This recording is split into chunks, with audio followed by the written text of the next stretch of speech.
Ang video na ito ay tuturuan ko kayo kung paano natin palitan yung pangalan dito sa ating admin sa computer natin.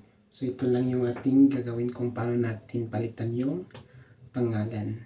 Yan. Once na nandito na tayo sa ating computer or laptop, so ito yung papalitan natin, admin. Click lang natin yung sign in. Magsa-sign in muna tayo, tapos dito hanapin natin yung search bar. I-search natin yung control panel. Dito tayo mag-change ng yung dito sa control panel. So i-click natin yung control panel. Open lang natin yan. Control panel. Tapos dito naman ay click natin yung user account. So user account, change account type. So click natin yung user account. Dito tayo mag-change ng name. So papalitan natin yung admin na gusto natin na pangalan. So user account, change account type. So click natin yung change account type. Tapos dito click natin yung admin local account administrator.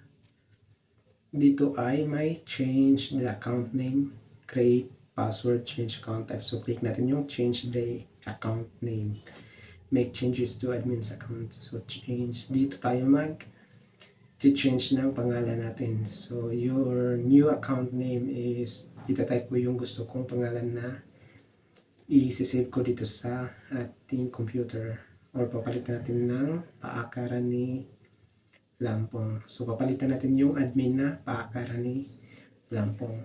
Yan.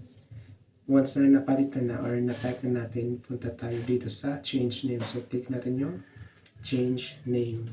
Dito tayo mag-change. So napalitan na yung admin na paakaran ni Lampong, local account administrator. So dito naman ay i-control alt delete tayo. So ilalak natin yung ating computer.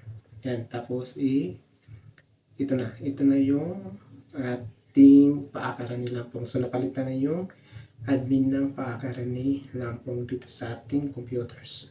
So ganun lang kasimple kung paano natin palitan yung admin ng paakaran ni Lampong, o palitan natin ng pangalan yung admin.